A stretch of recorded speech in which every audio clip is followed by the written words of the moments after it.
अस्सलाम वालेकुम, welcome back. हमने पेडियाट्रिक हेल्थ नर्सिंग का जो चैप्टर नंबर 20 स्टार्ट किया था, एंडोक्राइन डिसफंक्शंस इन चिल्ड्रन, उसका आज सेकंड पार्ट पढ़ेंगे। और ये इसमें से है जो डायबिटीज़ के हवाले से हैं, कुशिंग सिंड्रोम वगैरह, जो कि हम ऑलरेडी पढ़ चुके हैं। तो हम इसको जल्दी जल्दी रिवाइज करेंगे, ज़्यादा डीप में नहीं जाएंगे। जो चीज़ें इंपॉर्टेंट होगी उस पर बात करेंगे। बाकी जो चीज़ें हमने ऑलरेडी पढ़े हैं उस पर हम ज़्यादा डीपली नहीं जाएंगे। So let's get started. सबसे पहले आपको बताया गया है कुशिंग सिंड्रोम के बारे में। और हमें पता है कि कुशिंग सिंड्रोम जो है ये एक हार्मोन्स के ज़्यादा रिलीज होने की वजह से होता है। ठीक है, तो हमें वो हार्मोन का पता होना चाहिए। और पेपर में अगर आपसे सवाल पूछा जाए कि कुशिंग सिंड्रोम किस वजह से होता है, तो हार्मोन के हाइपर एक्टिविटी की वजह से होता है। और वो हार्मोन है कॉर्टिसोल, जो स्पेशली हमारे एड्रेनल कॉर्टेक्स से रिलीज होता है, एड्रेनल ग्लैंड से। ठीक है, तो जिन बच्चों में कॉर्टिसोल हार्मोन बहुत ज़्यादा रिलीज होता है, यानी कि बहुत ज़्यादा हाइपर एक्टिव होता है, ठीक है, उन बच्चों में कुशिंग सिंड्रोम का मसला होता है। अब ये जो है एंडोजेनस होता है, यानी कि ऐसा कोई मसला जो इंटरनली बॉडी के अंदर हो, जैसे hormone over production, cortisol body के अंदर बहुत ज़्यादा प्रोड्यूस हो रहा है, तो ये तो उसकी वजह से होगा, या फिर ये होगा एक्सोजेनस। एक्सोजेनस मतलब ये कि बाहर से लोग बहुत ज़्यादा कोई स्टेरॉइड्स वगैरह ले रहे हैं, लगवा रहे हैं, या बच्चे ऐसे मेडिसिन वगैरह पेरेंट्स उनको लेके दे रहे हैं, या कोई और मसले में उनको ऐसे मेडिसिन लेनी पड़ रही है जिसमें स्टेरॉइड ज़्यादा हो। ठीक है, तो यानी कि या तो एंडोजेनस है, बॉडी में खुद ही कॉर्टिसोल बहुत ज़्यादा रिलीज हो रहा है, या फिर एक्सोजेनस है कि बाहर से उनको दिया जा रहा है। ठीक है, अब दोनों कंडीशन में जब कॉर्टिसोल का लेवल बॉडी में बढ़ जाएगा, तो उसकी वजह से जो कंडीशन होगी उसको हम कुशिंग सिंड्रोम कहते हैं। ठीक है, अब अगर हम इसकी पैथोफिजियोलॉजी की बात करें, तो इसमें वही बात पैथोफिजियोलॉजी, कॉर्टिसोल का ओवर प्रोडक्शन हो जाता है। और हमें पता है कि कॉर्टिसोल का जो मेन फंक्शन है, मेटाबॉलिज्म को कंट्रोल करना है, इन्फ्लेमेशन को कम करना है। ठीक है, और इसको हम स्ट्रेस हार्मोन भी कहते हैं। तो स्ट्रेस के सिचुएशन में ये बॉडी में रिलीज होता है। अब कुशिंग सिंड्रोम में वही बात कि ये बहुत ज़्यादा एबनॉर्मली हाई हो जाते हैं, जिसकी वजह से मेटाबॉलिक इम्बैलेंसेस आ जाते हैं। यानी कि जितने भी ये काम कर रहे हैं, कॉर्टिसोल नॉर्मली जो भी काम कर रहा होता है, वो सारी चीज़ें बहुत ज़्यादा बढ़ जाती है। ठीक है, अब इसकी वजह से वही बात कि या तो एंडोजेनस कॉज होगा, जैसे कि या तो पिट्यूटरी ग्लैंड में कोई मसला है, कोई कैंसर है। ठीक है, उसकी वजह से ये जो आगे जाके क्या कहते हैं, एड्रेनल ग्लैंड से जितने भी हार्मोन है, चूंकि वो पिट्यूटरी ग्लैंड से कंट्रोल है, तो अगर पिट्यूटरी ग्लैंड में मसला है तो वो एड्रेनल ग्लैंड पे असर करेगा और ये ज़्यादा रिलीज होगा। या कोई एड्रेनल ग्लैंड में ट्यूमर है, या कोई एक्टोपिक एसीटीएच सिक्रीशन है, यानी कि जो एड्रीनोकॉर्टिकोट्रोपिक हार्मोन है वो बहुत ज़्यादा रिलीज हो रहे हैं। ठीक है, तो इसकी वजह से ये एंडोजेनस कॉज। एक्सोजेनस मैंने आपको बता दिया, जैसे कि आप कोई मेडिकेशन ले रहे हैं, बहुत सारे मेडिकेशन जैसे होते हैं, जैसे कि अस्थमा। तो अस्थमा में बहुत ज़्यादा अक्सर स्टेरॉयड मेडिकेशन दी जाती हैं एयरवेज को खोलने के लिए। ठीक है, किसी बच्चे को अस्थमा है, वो ऑलरेडी स्टेरॉयड मेडिकेशन ले रहे हैं, उस स्टेरॉयड मेडिकेशन के ज़्यादा लेने की वजह से उसको हाइपर कॉर्टिसोल हो सकता है, यानी कि कॉर्टिसोल ज़्यादा रिलीज हो सकता है। इसके अलावा कभी कभी कोई ऑटो इम्यून डिसऑर्डर हो तो उसकी वजह से, कभी कभी कोई ऑर्गन ट्रांसप्लांट किया हो तो उसकी वजह से। ठीक है, तो एंडोजेनस और एक्सोजेनस कॉजेज आपको बता दिए। इसके अलावा जब हम साइन सिम्टम्स की बात करते हैं, तो साइन सिम्टम्स में बहुत सारे इसके साइन सिम्टम आते हैं, जिससे उनकी ग्रोथ रिटार्डेड हो जाएगी, ग्रोथ नहीं बढ़ेगा। ठीक है, लेकिन उनका वज़न बढ़ेगा, यानी उनकी हाइट नहीं बढ़ेगी लेकिन वज़न बढ़ेगा। ठीक है, और ग्रोथ उनकी स्टंटेड रहती है एक जगह पे, यानी कि छोटे से रहते हैं। ठीक है, इसके अलावा ओबेसिटी होगी, लेकिन उनके हाथ पाँव जो होंगे, एक्सट्रीमिटीज़, वो थिन रहेंगे। बाकी मेन जो सेंट्रल बॉडी है, यानी कि पेट वगैरह, फेस, ये सारी चीज़ें उनकी ओबीज हो जाएंगी। ठीक है, इसमें मून शेप फेस होता है, मून फेस जिसको हम कहते हैं, एब्डोमेन बढ़ जाएगा। ठीक है, बेक में वो बपेलो हम्प जैसे आता है, जैसे जो जानवरों में पाया जाता है, एक हम्प सा। ठीक है, तो वो आ जाता है। अच्छा जी, इसके अलावा अगर आप इनकी स्किन देखोगे, तो स्किन पे जो है पर्पल कलर के आपको मार्क्स नज़र आएंगे, ऐसे स्ट्रेच मार्क्स नज़र आएंगे, क्योंकि उनकी स्किन जो है काफ़ी स्ट्रेच हो चुकी होती है ड्यू टू द ओबेसिटी। ठीक है, तो वहाँ पे आपको जैसे वो स्ट्रेच मार्क्स नज़र आएंगे, ठीक है, स्पेशली एब्डोमेन और थाइस पे। अच्छा, स्किन बहुत ज़्यादा थिन हो जाएगी क्योंकि जब बार बार खिंच जाती है तो स्किन थिन हो जाती है, ठीक है। और हेयरसोटिज्म हमें पता है कि बॉडी पे बहुत ज़्यादा एक्सेसिव हेयर आ जाते हैं, ठीक है। स्पेशली गर्ल्स में ये चीज़ अगर हो तो गर्ल्स में हेयरसोटिज्म हो जाता है बहुत। अच्छा, इसके अलावा उनको हाइपरटेंशन होती है क्योंकि बॉडी में सोडियम और वाटर का लेवल बढ़ा रहता है, इंक्रीज होता रहता है, तो उसकी वजह से क्या होता है, हाइपरटेंशन, मूड चेंजेस, वो हर टाइम ऐसे चिड़चिड़े रहते हैं, घबराहट होती है, डिप्रेशन में होते हैं, ठीक है। वीकनेस और फटीग उनकी होती है, मसल उनके ख़राब होते जाते हैं, आर्म्स और लेग्स उनके ख़राब होते जाते हैं, ठीक है। और हाइपरग्लाइसीमिया होता है। हाइपरग्लाइसीमिया यानी कि ग्लूकोज का लेवल बढ़ जाता है बॉडी में बहुत ज़्यादा, क्योंकि कॉर्टिसोल का एक काम ये भी है कि ग्लूकोज बनाना है बॉडी में, ठीक है। अब जब ये बढ़ेगा तो बहुत ज़्यादा ग्लूकोज बनेगा बॉडी में, तो हाइपरग्लाइसीमिया हो जाएगा, ठीक है।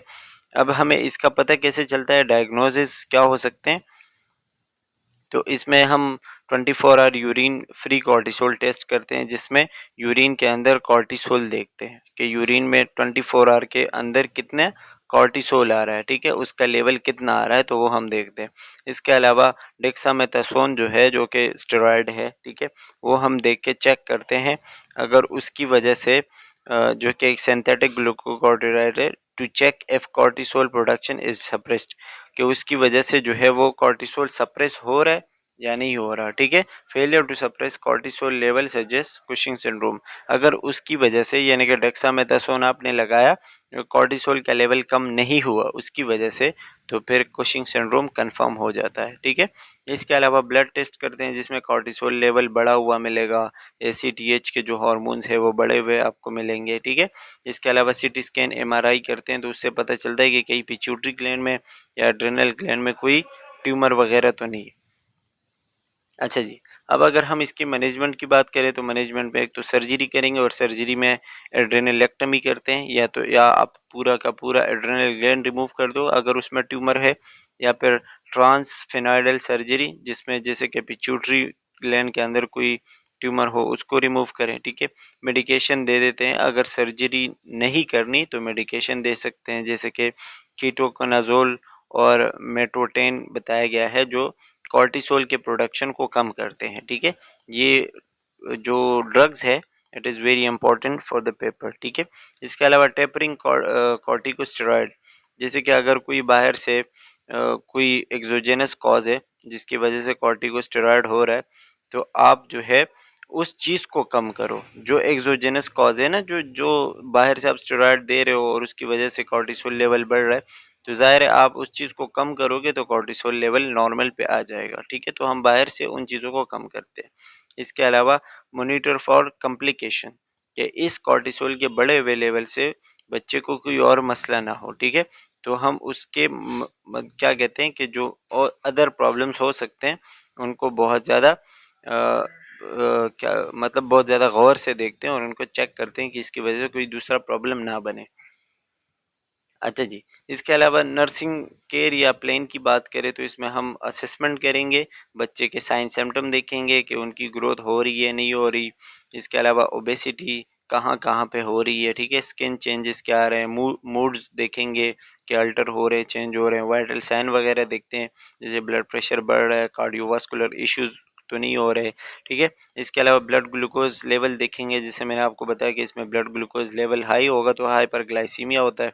इमोशनल सपोर्ट देंगे बच्चे को, क्योंकि उसका वेट गेन हो रहा होता है, बॉडी इमेज चेंज हो रही होती है, ठीक है, स्किन चेंजेस आ रही होती है, तो ये सारी चीज़ें हमने देखनी होती है।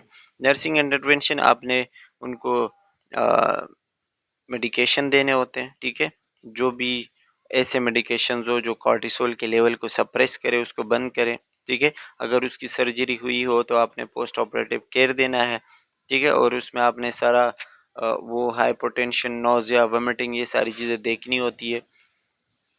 अच्छा जी, इसके अलावा आपने उसके इलेक्ट्रोलाइट लेवल को देखना होता है कि कोई पोटाशियम वगैरह की कमी ना आ जाए या कोई चीज़ बहुत ज़्यादा ना बढ़ जाए, और एजुकेट करवाना है, जो कि हम करते हैं कि आपने स्टेरॉयड के थेरेपी के हवाले से बताना है कि कब कब देना है, कब नहीं देना है, कितना देना है, मेडिकेशंस कैसे देने हैं, फॉलो अप कैसे करवाना है, ये सारा सब कुछ एजुकेशन में आएगा। ठीक है।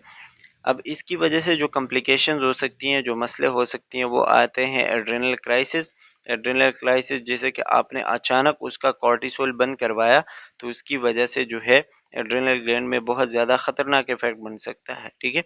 जैसे कि आप किसी बंदा जो नशा करता है और आप उससे कंप्लीट अचानक नशा छीन लो कि आप आज के बाद नहीं करोगे, तो वो बहुत ज़्यादा मतलब एक डिप्रेशन वाले सिचुएशन में चला जाता है। ठीक है। तो इसी तरह अगर आप अचानक कॉर्टिसोल के लेवल को बंद करोगे या बाहर से बंद करवाओगे, ठीक है, तो ये जो एड्रेनल ग्लैंड है या फिर बॉडी बिल्कुल शॉक में चली जाएगी, हाइपोटेंशन हो सकता है और इवन के डेथ भी हो सकती है। ठीक है। इसके अलावा लॉन्ग टर्म इफेक्ट ये है कि अगर इसको अनट्रीटेड छोड़ दिया जाए, ठीक है, तो इसकी वजह से हड्डियां ख़राब हो सकती हैं, ऑस्टियोपोरोसिस जिसको हम कहते हैं, हार्ट के मसले बन सकते हैं और साइकोलॉजिकल प्रॉब्लम्स भी हो सकते हैं। ठीक है। ये आपको क्वेश्चन टिप्स बताए गए हैं, जैसे कि आप जो है मरीज को प्रायोरिटाइज करोगे, ठीक है, एड्रेनल इंसफिशिएंसी वगैरह देखोगे, कॉमन थीम आपका क्या होगा, फार्माकोलॉजी आपको बता दिया, ठीक है, ग्रोथ एंड डेवलपमेंट, ये सारी चीज़ें हम देखते हैं। कंक्लूजन आपको वही बताया गया है जो मैंने आपको बता दिया। ठीक है। अच्छा जी, अब आते हैं नेक्स्ट डिसऑर्डर पे, and next disorder is paediatric nursing care, जिसको हम इंसुलिन डिपेंडेंट डायबिटीज मेलाइटिस कहते हैं, IDDM। ठीक है। और ये हम ऑलरेडी पढ़ चुके हैं, ये हमें बहुत अच्छे से पता है। आई डोंट थिंक सो कि एक बच्चा जो कि 5th या 6th सेमेस्टर में पढ़ रहा हो और उसको इस बीमारी का नहीं पता हो, बल्कि ये तो बच्चों को भी पता होता है। सो ये वो शुगर की बीमारी है जिसको हम डायबिटीज़ मेलाइटिस कहते हैं, और फिर उसमें टाइप 1 है। इसमें मैं ज़्यादा डिटेल पे नहीं जा रहा। टाइप 1 में हमें पता है कि इंसुलिन जो है वो प्रोड्यूस नहीं होता। ठीक है। इंसुलिन जब प्रोड्यूस नहीं होता तो हम इंसुलिन थेरेपी देते हैं, बाहर से इंसुलिन देते हैं, और ये बच्चों में बहुत ज़्यादा, तकरीबन 5 to 10% जो भी बच्चों के डायबिटिक केस आते हैं उसमें 5 to 10% ये टाइप 1 या इंसुलिन डिपेंडेंट डायबिटीज़ मेलाइटिस होता है। इसकी पैथोफिजियोलॉजी वही है कि इंसुलिन हमारे पेनक्रियाज में बीटा सेल से रिलीज होता है। ठीक है। अब बीटा सेल जब काम करना छोड़ देते हैं या ख़राब हो जाते हैं तो उसकी वजह से इंसुलिन नहीं रिलीज हो पाते, और ये डायबिटीज़ मेलाइटिस की बीमारी होती है, जो कि एक ऑटो इम्यून डिसऑर्डर है। ठीक है। या कभी भी किसी वायरल इन्फेक्शन की वजह से भी हो सकता है। अच्छा जी, अब ये वही कि ऑटो इम्यून रिएक्शन है, इसमें इंसुलिन डिफिशियंसी हो जाती है, हाइपरग्लाइसीमिया हो जाता है, और जब इंसुलिन की डिफिशियंसी होगी तो बॉडी उस चीज़ को कंट्रोल करने के लिए फैट ब्रेक डाउन करती हैं। जब फैट्स ब्रेक डाउन हो जाती हैं तो उसमें से कीटोन प्रोड्यूस होते हैं, जो कि एक ख़तरनाक चीज़ है। ठीक है, एक एसिड है, और ये फिर डायबिटिक कीटो एसिडोसिस बन जाता है, जो कि एक अलग मसला है। अब इसके अगर आप साइन सिम्टम देखोगे तो पॉलीयूरिया, यानी कि बहुत ज़्यादा यूरिन आएगा। जब बहुत ज़्यादा यूरिन आएगा तो बॉडी से पानी जाएगा, तो प्यास ज़्यादा लगेगी, जिसको हम पॉलीडेप्सिया कहते हैं। ठीक है। इसके साथ साथ भूख लगेगी, जिसको हम पॉलीफेजिया कहते हैं, खाना ज़्यादा खाना। ठीक है। इसके अलावा वेट लॉस होगा, मसल फटीगनेस, विजन ख़राब होगी।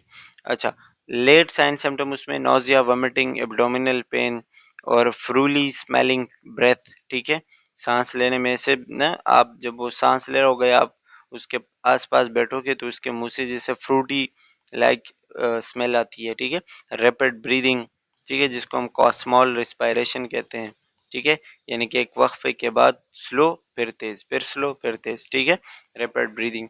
और इसके अलावा कंफ्यूजन एंड अनकॉन्शियसनेस भी हो सकता है। ठीक है। आई डोंट थिंक सो कि ये वर्ड्स मुझे एक्सप्लेन करने की ज़रूरत है। ओके। अब हम इसका डायग्नोस्टिक टेस्ट कैसे करेंगे? हमें पता है फास्टिंग ब्लड शुगर टेस्ट करते हैं, फिर रैंडम ब्लड शुगर टेस्ट करते हैं। ठीक है। जिसमें फास्टिंग जो है वो 126 से ज़्यादा आया तो हमें पता चल जाता है कि इसने कुछ नहीं खाया, फिर भी इसका ब्लड शुगर 126 से ज़्यादा होगा तो मसला होता है। ठीक है। इसके अलावा अगर रैंडम ब्लड शुगर की बात करें तो वो 200 से ज़्यादा आता है, तो वो हमें इंडिकेट करवाता है। इसके अलावा HbA1c, हेमोग्लोबिन A1c का टेस्ट करवाते हैं, और उसमें अगर 6.5% से ज़्यादा आता है तो वो डायबिटीज़ होता है। ठीक है। इसके अलावा यूरिन कीटोन्स देखते हैं। यूरिन कीटोन में हमें डायबिटिक कीटो एसिडोसिस का पता चलता है। अगर वो चीज़ हमें मिल गई तो वो भी पता चलता है कि डायबिटीज़ है। अब नर्सिंग मैनेजमेंट हम इसका कैसे करेंगे? इंसुलिन थेरेपी देते हैं। इंसुलिन में 3 टाइप्स के होते हैं, कुछ शॉर्ट एक्टिंग, कुछ रैपिड एक्टिंग, और कुछ इंटरमीडिएट लॉन्ग एक्टिंग होते हैं, ठीक है। अच्छा, एडमिनिस्ट्रेशन सबकुटेनियसली देते हैं, हमें पता है कि स्किन के नीचे से देते हैं। और monitoring check blood glucose 3 to 4 times per day as prescribe. 3 से 4 दफ़ा रोज़ाना हम उसका ब्लड ग्लूकोज लेवल देखते हैं, चेक करते हैं। अच्छा, इसके अलावा हम ज़ाहिरी बात है हम उसके फैमिली को बताएंगे कि ब्लड ग्लूकोज लेवल को कैसे मॉनिटर करना है, इंसुलिन घर पे आपने ख़ुद से कैसे देना है। डाइटरी मैनेजमेंट में हम ये देते हैं कि बच्चे को कौन सी डाइट देनी है, कौन सी नहीं देनी, ठीक है। कार्बोहाइड्रेट इनटेक को आपने बिल्कुल यानी कि एक किस तरीके से देना है, ठीक है। और ये सारी चीज़ें हम एजुकेट करते हैं। इसके अलावा कितना खाना देना है, क्या-क्या देना है, कितने रोज़ में, और ये यानी कि कितना फ्रीक्वेंटली देना है, वो सब कुछ। जैसे हमने बोला कि इनको भूख ज़्यादा लगती है तो कब-कब और कितना-कितना देना है। इसके अलावा उनको एक्सरसाइज़ करवाते हैं, फ़िज़िकल एक्टिविटीज़ करवाते हैं और हाइपोग्लाइसीमिया के लिए चेक करते हैं कि कहीं मसला तो नहीं हो रहा। इसके अलावा कॉम्प्लिकेशन की बात करें, जो मसले हो सकते हैं, तो हाइपोग्लाइसीमिया हो सकता है। हाइपोग्लाइसीमिया अगर हो जाए तो इससे क्या साइन सिम्पटम होंगे? स्वेटिंग होगी, शेकिंग, ठीक है, यानी जैसे कपकपाहट आती है, कन्फ्यूजन, इरिटेबिलिटी, डिज़ीनेस और फेंटिंग, बेहोश भी हो सकता है, ठीक है। अब अगर ये मसला किसी के साथ हो तो आप उसको कैसे देखोगे? एक तो आप उसको फास्ट एक्टिंग ब्लड ग्लूकोज वो देखो, जूस दोगे या ग्लूकोज जेल वगैरह दोगे ताकि उसका ग्लूकोज लेवल बढ़ जाए, ठीक है। और फिर उसके बाद 15-20 मिनट बाद वापस आप उसका ब्लड शुगर लेवल चेक करोगे। इसके अलावा डायबिटिक की एसिडोसिस हो तो उसमें आप जो है क्या देखोगे साइन सिम्टम में? फ्रूटी ब्रीथ, जो मैंने आपको कहा, nausea, vomiting, abdominal pain, rapid breathing. इसमें आप जो है हॉस्पिटलाइज करोगे, हॉस्पिटल पहुंचाओगे, आईवी इंसुलिन लगाओगे, आईवी, ठीक है। और इसके अलावा फ्लूइड वगैरह दोगे ताकि डिहाइड्रेशन और एसिडोसिस वगैरह ख़त्म हो, ठीक है।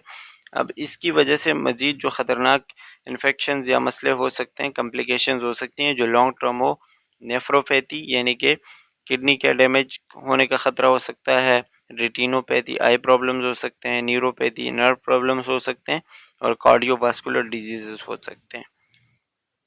अच्छा, इसमें भी वही फैमिली एजुकेशन के इंसुलिन कैसे एडमिनिस्टर करवाना है, ब्लड ग्लूकोज़ कैसे चेक करना है, हाइपोग्लाइसीमिया हो जाए यानी ब्लड ग्लूकोज़ लेवल बहुत कम हो जाए तो आपने क्या देखना है, कैसे चेक करना है, ठीक है। सिक डे मैनेजमेंट, इसमें लिखा हुआ है कि जैसे ही किसी दिन बच्चे को मसला हो जाए तो उसका आपने हाइड्रेशन कैसे देखना है, डॉक्टर के साथ राब्ता करना है और क्या-क्या चीज़ें देनी होती है, ठीक है। साइको सोशल सपोर्ट, ये तो हम हर बीमारी में पढ़ते हैं कि साइकोलॉजिकली आपने सपोर्ट करना होता है बच्चे को या उनके फैमिली को। Okay, so the next disorder is introduction to diabetes insipidus. ये भी हम पढ़ चुके हैं, और डायबिटीज इंसिपिडिस बच्चों में मोस्ट कॉमनली होता है, ठीक है। और ये स्पेशली एक डिसऑर्डर है जिसमें कंसंट्रेटेड यूरिन प्रोड्यूस होता है, यानी कि बहुत ज़्यादा यूरिन, और यूरिन में बहुत ज़्यादा वो चीज़ें नहीं होती, यानी कि सोडियम वगैरह बॉडी में अंदर जमा हो रहा होता है, जस्ट यूरिन बॉडी से बहुत ज़्यादा निकल रहा होता है, ठीक है। जिसमें हम पॉलीयूरिया कहते हैं, यानी कि इसमें एक्सेसिव यूरिनेशन होता है और पॉलीडेप्सिया होता है, प्यास बहुत ज़्यादा लगती है, ठीक है, बच्चों में। ये स्पेशली जो एंटी डायरेटिक हार्मोन होता है उसकी कमी की वजह से होता है कि जब बॉडी में एंटी डायरेटिक हार्मोन एडीएच की कमी हो जाए या किडनी उस हार्मोन को एब्जॉर्ब ना करें, उसके ऊपर उसको रिस्पॉन्स ना करें, ठीक है। तो इन दोनों मसलों की वजह से डायबिटीज़ इंसिपिडिस हो सकता है, ठीक है। अब इसके कुछ टाइप्स है, जैसे कि सेंट्रल यानी कि न्यूरोजेनिक में जो है वो एडीएच रिलीज़ नहीं होता, और आगे जाके जब ये रिलीज़ नहीं होगा तो काम नहीं करेगा, जब काम नहीं करेगा तो यूरिन बहुत ज़्यादा जाएगा, ठीक है। तो या तो ये हाइपोथैलेमस का डैमेज है या पिट्यूटरी ग्लैंड का डैमेज है उसकी वजह से। दूसरा होता है नेफ्रोजेनिक डायबिटीज़ इंसिपिडिस, यानी कि एडीएच रिलीज़ तो हो रहा है लेकिन किडनी उसके उसको रिस्पॉन्ड नहीं कर रही, जिसकी वजह से जो है वो यूरिनेशन बहुत ज़्यादा हो रही है, ठीक है। अब ये कोई जेनेटिक इशू हो सकता है या किसी इंसुलिन इंसुलिन नहीं सॉरी किसी मेडिकेशन की वजह से हो सकता है, जैसे इसमें लिथियम लिखा हुआ है, यानी कि एक साइड इफेक्ट हो सकता है।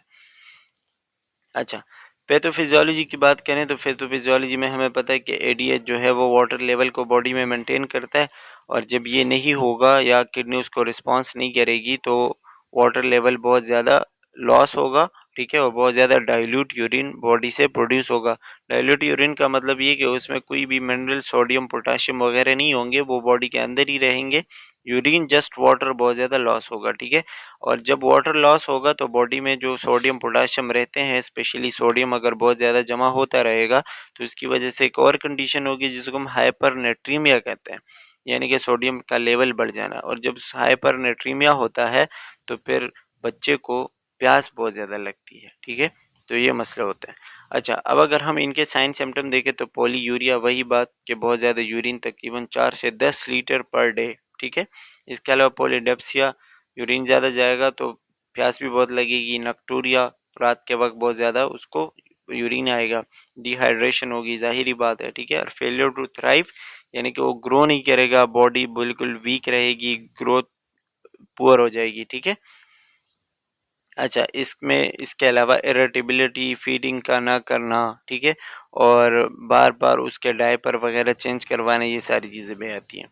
अब अगर आप इसके डायग्नोस्टिक टेस्ट करोगे या डायग्नोस करोगे तो वही वाटर डिप्रिवेशन टेस्ट, आप देखोगे कि कितना वाटर लॉस हो रहा है, कितना आप पानी दे रहे हो, कितना लॉस हो रहा है, ठीक है, पॉलीयूरिया कितना है। इसके अलावा एडीएच वेजो सप्रेशन टेस्ट करते हैं कि एडीएच या तो ब्रेन से नहीं आ रहा है या फिर उसको नेफ्रॉन एक्सेप्ट नहीं कर रहा, तो इन दोनों में क्या मसला है, ठीक है। यूरिन स्पेसिफिक ग्रेविटी, यूरिन का टेस्ट करते हैं, उसमें ये पता चलता है कि यूरिन में कितना अमाउंट ऑफ मिनरल आ रहा है। अगर बहुत ज़्यादा है तो कोई और मसला होगा, बहुत कम है तो फिर इस पे शक जा सकता है, ठीक है। इसके अलावा सीरम ऑस्मोलिटी, यानी कि आपके ब्लड कंसंट्रेशन के अंदर वो सारी चीज़ें कितनी है, मिनरल्स वगैरह, सोडियम, पोटाशियम कितना है, वो देखते हैं कि उसका लेवल कहीं बढ़ तो नहीं गया। अगर बढ़ गया होता है तो फिर वो भी एक निशानी होती है। और सीरम सोडियम, हाइपरनेट्रीमिया अगर हो चुका हो 145 MEQ पर लीटर, अगर इससे बढ़ गया हो तो फिर वो हमें शो कराता है कि प्रॉब्लम है, ठीक है। इसके अलावा नर्सिंग इंटरवेंशन तो हम देखते हैं डिहाइड्रेशन प्रिवेंट करते हैं, maintain fluid and electrolyte balance, और फैमिली को एजुकेट करते हैं, ठीक है। अच्छा जी, अब अगर हम बात करें सेंट्रल डायबिटीज़ इंसिपिडिस की, तो इसमें हम मेडिकेशन देते हैं, जैसे डिस्मोप्रेसिन है। डिस्मोप्रेसिन जो है वो सिंथेटिक एडीएच होता है, यानी कि ऐसा एक एंटी डायरेटिक हार्मोन होता है जो हम बाहर से देते हैं, या तो इंट्रानेज़ली नोज़ के थ्रू, ओरली या फिर सबकुटेनियसली देते हैं, और ये वही काम करता है जो एक नेचुरल एडीएच करता है, ठीक है, यूरिन आउटपुट को कम करवाता है। इसके अलावा उसके काम करने के अंदाज को हम देखते हैं कि ये जो हम दे रहे हैं उससे यूरिन कम भी हो रहा है या नहीं कम हो रहा, ठीक है। इसके अलावा अगर नेफ्रोजेनिक हो तो नेफ्रोजेनिक में हम थायज़ाइड डायरेटिक्स देते हैं। थायज़ाइड डायरेटिक्स क्या करते हैं, यूरिन प्रोडक्शन थोड़ा सा कम करते हैं, ठीक है, और इंड्यूसिंग माइल्ड डिहाइड्रेशन, ठीक है। इसके अलावा NSAIDs वगैरह देते हैं, ये भी थोड़ा सा यूरिन प्रोडक्शन कम करते हैं। फ्लूइड मैनेजमेंट की बात करें तो इसमें हम फ्लूइड देते हैं ताकि वो जो यूरिन लॉस हो रहा है वो वापस रीगेन हो, ठीक है, उस फ्लूइड की वजह से। डिहाइड्रेशन को हम देखते हैं, skin turgidity, mucous membrane, weight वगैरह, ये सारी चीज़ें हम देखते हैं। नर्सिंग रिस्पॉन्सिबिलिटीज़ वही, फ्लूइड स्टेटस को देखना है, साइन सिम्टम ऑफ डिहाइड्रेशन देखनी है, ठीक है, हाइपरनेट्रीमिया नहीं होने देना है, बार बार उसको वाटर देना है, ठीक है, और एजुकेशन ऑफ पेरेंट्स, ठीक है, जो कि हम करवाते हैं। अच्छा जी, इसकी कम्प्लिकेशन की बात करें तो इसकी वजह से क्या क्या मसले हो सकते हैं। डिहाइड्रेशन हो सकती है, बता दिया। इलेक्ट्रोलाइट इम्बेलेंस हो सकता है जिसकी वजह से बच्चे को सीजर्स, कोमा और इवन के डेथ भी हो सकती है अगर छोड़ा जाए ऐसे। और फेलियर टू थ्राइव, यानी कि ग्रो नहीं करेगा, ठीक है। इसके अलावा अगर आप देखेंगे तो नर्सिंग केयर प्लान बताया गया है, जिसके आपको एग्जांपल वही इनपुट आउटपुट देना है, मेडिकेशन देने हैं, फैमिली को एजुकेट करना है, वो सारी चीज़ें बताई गई है, ठीक है। सो इसके बाद कुछ क्वेश्चंस हैं, ये आप देख लें, और इसके आंसर तो खैर बताए गए हैं लेकिन क्वेश्चंस को समझने की कोशिश करें। और अगर आपसे हो सकता है तो इसका एक्सप्लेनेशन मुझे कमेंट्स में बताएं। समरी आपको दोबारा यहाँ पे बताई गई है, वही सारी चीज़ जो हमने पढ़ी। And that's all about endocrine dysfunction in children, और यहीं पे हमारा पेडियाट्रिक हेल्थ नर्सिंग का कोर्स भी कंप्लीट हो जाता है। यहाँ पे हमने तकरीबन 20 चैप्टर्स कवर किए एंड इसके बाद हम इंशाल्लाह नेक्स्ट सब्जेक्ट पे जाएंगे, दैट इज़ TLP, ठीक है, टीचिंग लर्निंग प्रिंसिपल्स, और इंशाल्लाह उसके लेक्चर्स अभी रिकॉर्ड करेंगे इसके बाद। So that's all for today, thank you for watching, take care.